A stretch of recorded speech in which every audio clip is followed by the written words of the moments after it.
Hey everyone! So with the rainy forecast ahead, we decided to drive straight through Anchorage and go to Homer. Homer is a little town on the very tip of the Kenai Peninsula.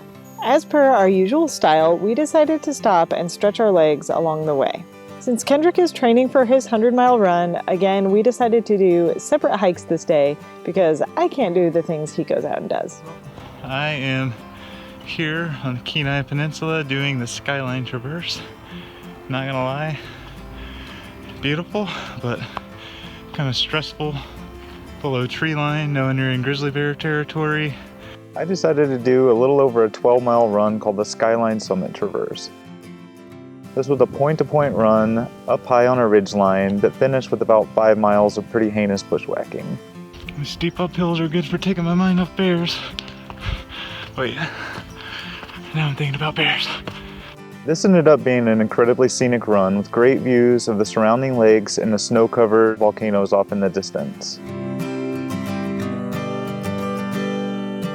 Meanwhile, I decided to go on a hike called the Seven Lakes Trail. This hike links up 3 different lakes. Hikes along lakes are probably one of my favorite types of trails. They're usually relatively flat and pretty beautiful.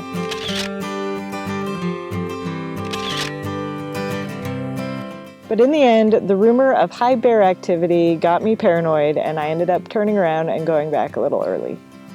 After our hikes, we found a really great place to boondock on some public land next to a lake. When we looked out the window and saw we were actually going to have a pretty sunset, we grabbed our cameras and ran out and got to photograph probably our first beautiful sunset in Alaska. We've been in Alaska for 2 weeks and this is the first sunset we are witnessing, you guys. Check this out.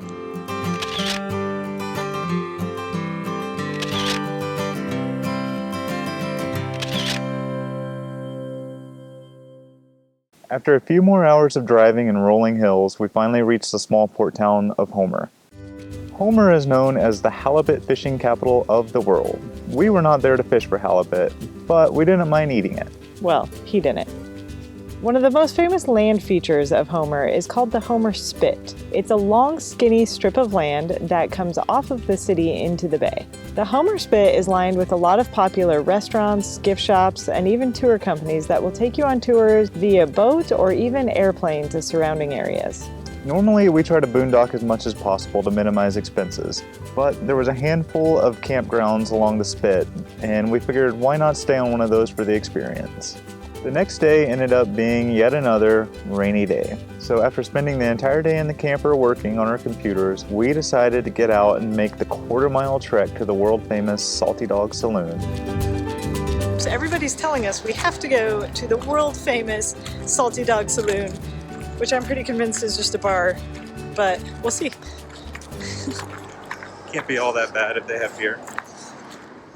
The Salty Dog Saloon is definitely a dive bar, but it's got a pretty cool atmosphere. When you first walk in, there are, thousands of dollar bills tacked all over the walls and ceilings. I don't know who started this tradition, but it's definitely a good retirement plan for the owners of the bar. With cheap drinks and heavy-handed bartenders, it's nice to have Rocky within stumbling distance of the saloon. Now, when you live full-time on the road, you tend not to buy into all of the tourism. You simply can't afford to. So while we knew there were a lot of tours going out of Homer, we had already kind of dismissed the idea.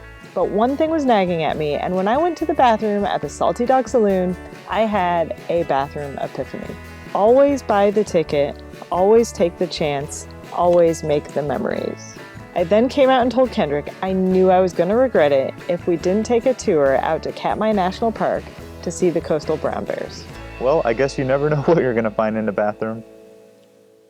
Katmai National Park is pretty much only accessible by plane. So the tour included a small plane ride out to the park, a few hours on the beach with the bears, and then the plane ride back. After getting checked in, watching a safety video, and getting fitted for some fancy Alaska sneakers, which are really just hip waders, we finally got on the plane. This one's our plane! Totally psyched! There's our pilot!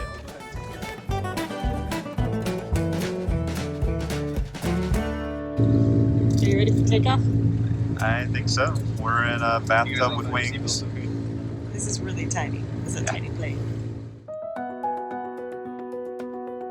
I was really in this tour for the bears, but the plane ride blew my mind. I couldn't believe the spectacular views from the plane.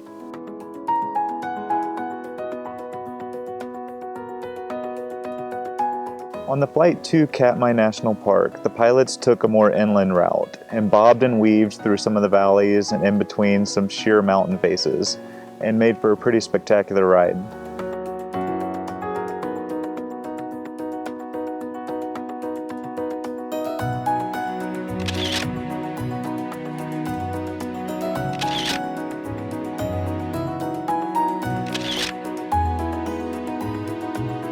They specifically plan the tours during low tide so that we can land right on the beach, which was pretty spectacular. Landing on the beaches of Katmai National Park was a pretty breathtaking experience. And my first thought as we got out of the plane was, you know, I'd be pretty happy even if we don't see any bears out here. It was just that gorgeous. It definitely was quite an experience. We just landed on the beach, and it was an unbelievable flight and a crazy landing, and I'm so glad we're alive, and I'm ready to go find some bears. This track should be a good thing to follow. The bears of Katmai are unlike any other bears. They haven't yet associated people with food, so with a knowledgeable guide and a little bit of caution, you're able to get remarkably close to these bears without them even caring. Now, a lot of tour companies will give photographers a hard time limiting the amount of equipment or even a tripod that you can bring with you. But this company was very accommodating, and they let us bring all of the camera equipment we wanted. All 42 pounds of it. I'm currently borrowing the new Nikon 200 to 500 millimeter lens, which was perfect for this type of photography. I used my Nikon D850, and I captured some of the best wildlife photo and video footage I've ever captured. I have a hard time finding the words to describe this experience, so I'll just leave you with this.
Minimizing our expenses by living in our tab trailer allows us to prioritize spending our money on life experiences rather than things, which we find more valuable than anything. So here's to always buying the ticket, taking the chance, and making the memories. Love and light.